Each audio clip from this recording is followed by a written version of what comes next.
Se você acha que o preço do feijão é mais importante do que brigar contra inquéritos inconstitucionais, você não entendeu o problema.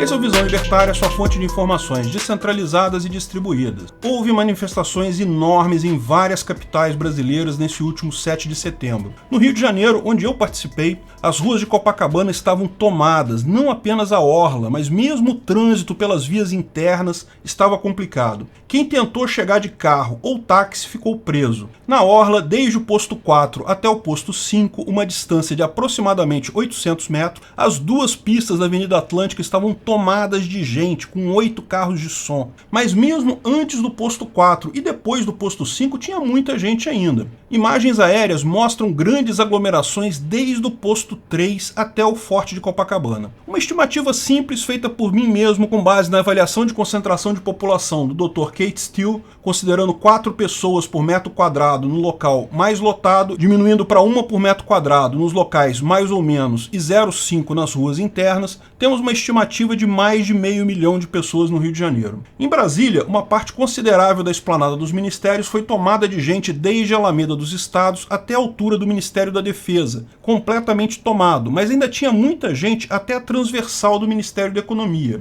Lógico, também tinha muita gente circulando nas proximidades do evento, usando os mesmos critérios adotados para o Rio de Janeiro. Estimo que haviam 1 milhão de pessoas na manifestação de Brasília. São Paulo também tivemos a Paulista completamente tomada do início ao fim, com uma aglomeração maior ao redor do MASP, mesmo descontando a área mais aberta devido a protocolos de segurança. É possível estimar, usando os mesmos critérios, 1 milhão e 300 mil pessoas em São Paulo. Certamente foram manifestações de tamanho equivalente ou até maiores que as de 15 de março de 2015 e 13 de março de 2016, quando a reivindicação principal era o impeachment da Dilma Rousseff. Dá para ver a equivalência comparando fotos antigas do mesmo ângulo. Lógico, é sempre possível escolher ângulos melhores ou piores na contagem de multidão, sempre será algo subjetivo e sujeito a imprecisões, mas é inegável que foi algo comparável aos maiores atos registrados de protesto no Brasil. Certamente muito maiores que os protestos da esquerda, marcados para o mesmo dia, que reuniram uma quantidade significativa apenas em São Paulo, mas mesmo assim um número muito menor. Mais importante foi um protesto sem invasão de propriedade privada, sem quebra de patrimônio de outrem. Muitos temiam que esse tipo de coisa pudesse levar a uma reação similar à do Capitólio nos Estados Unidos. Embora a mídia tradicional socialista esteja tentando a todo custo diminuir a amplitude dos protestos e dar a eles um tom golpista, os protestos foram legítimos até do ponto de vista libertário, certamente também válidos do ponto de vista juspositivista atual. Nada de golpe ali. Claramente visavam as recentes decisões do STF tomadas em processos que não seguem o devido processo legal. Como já explicamos em outros vídeos, veja o Qual o Limite da Justiça Privada, o devido processo legal existe exatamente para evitar que excessos e erros sejam cometidos ao longo de um processo judicial. Eles existem hoje no Estado Democrático de Direito e existiriam também entre empresas de justiça privadas. Nesse sentido, a parte mais básica é a segregação de poderes. Não se pode, de alguma forma, admitir que todas as decisões de um processo fiquem na mão de uma só pessoa, por motivos óbvios. Se a pessoa cometer um erro, um excesso, não haverá ninguém para controlar e impedir que isso se torne uma injustiça para com outrem.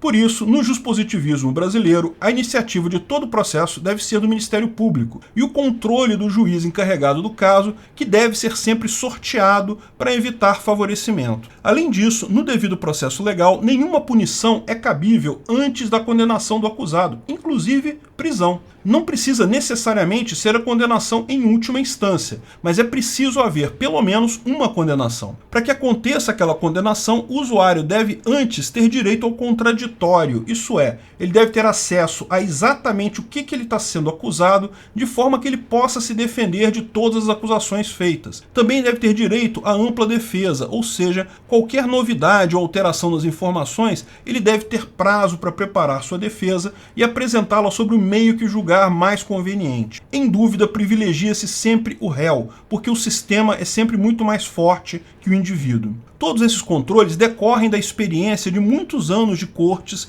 extrapolando seus limites e condenando pessoas por erro ou por oposição política. Por exemplo, durante o período militar havia a figura do inquérito que não acabava nunca. O delegado abria o inquérito para investigar um suposto crime, mas nunca partia para a denúncia, justamente para não dar ao acusado o direito ao contraditório e à ampla defesa. Cabe uma explicação aqui. No processo penal brasileiro existem duas fases. A fase inquisitorial é composta da investigação da polícia sobre um crime. Nessa fase, em tese, a polícia está apenas buscando pistas, provas, evidências para processar alguém por determinado crime. Quando a investigação reúne provas suficientes, o Ministério Público faz a denúncia e daí começa a fase processual, em que o acusado terá direito a saber tudo que ele é acusado, todas as provas, de forma que possa se defender de tudo no processo. Em tese, o acusado só pode ser punido depois do devido processo legal. Só pode ser preso depois de concluído o inquérito e o processo. Porém, existe um problema. O que fazer quando o acusado tenta destruir provas, influenciar testemunhas ou tenta fugir do país? Daí criou-se a figura das medidas cautelares. São medidas que, em tese, não são punição, servem apenas para evitar prejuízo ao processo durante a fase de inquérito. Essas medidas consistem em busca e apreensão, bloqueio de bens, etc.,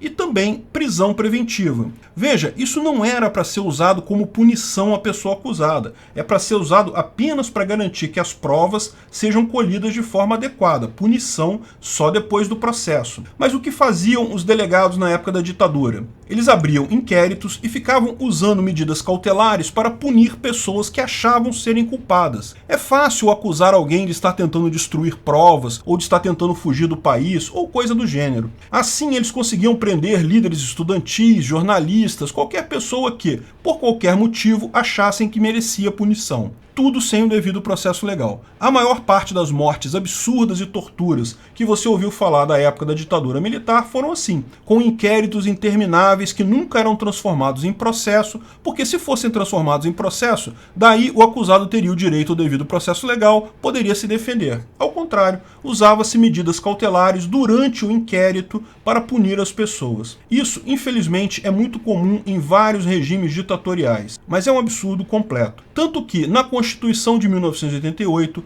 buscando se acabar com isso, foram inclusos diversos artigos para garantir que tal coisa jamais aconteceria de novo. A maior parte desses artigos protegia os acusados dos rigores ditatoriais da polícia ao requerer que um juiz fizesse o controle sobre o inquérito. Todas as medidas cautelares deveriam passar pelo crivo do juiz. Essa solução funcionou muito bem por um tempo, de fato. As torturas e inquéritos ilegais que eram corriqueiros aqui no Brasil se tornaram exceção. Mas isso foi só até que um juiz, o Alexandre de Moraes, resolvesse adotar o tom ditatorial. Veja a ironia da coisa, o objetivo era tornar o processo mais garantista, por isso foi para o controle de um juiz, mas foram exatamente alguns juízes da Suprema Corte que decidiram ignorar tudo isso na hora de punir os seus adversários políticos. Dias Toffoli criou um processo do nada, sem provocação do MP, e delegou ao mesmo, sem sorteio, para Alexandre de Moraes. Pior, um processo em que eles próprios são vítimas, são acusadores, são promotores, investigam,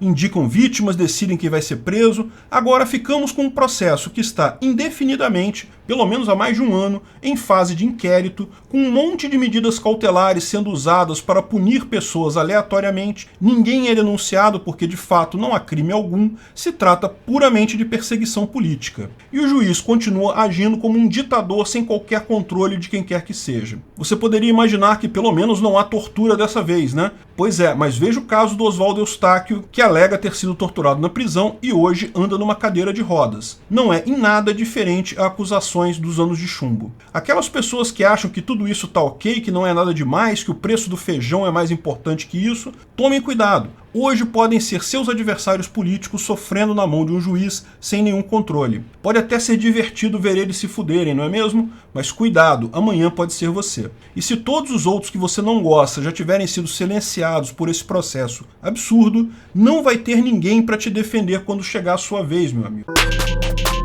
Obrigado pela audiência. Esse vídeo foi um oferecimento de armataweb.com. cloud e serviços de data center. 100% de compromisso com a satisfação e privacidade dos clientes. Aceitamos Bitcoin. Veja o link na descrição do vídeo. Se você gostou desse vídeo, clique no like e compartilhe ele em suas redes sociais. Se inscreva no canal para nos ajudar, clicando no botão vermelho abaixo. Se quiser ser avisado de novos vídeos, clique no sininho ao lado. Se você quiser comprar camisas e outros itens do Visão Libertária, veja nossos itens no site Pimenta no Café, pimentanocafé.com.br/Visão Libertária, tudo junto sem acento, ou clique no link da descrição. Até a próxima!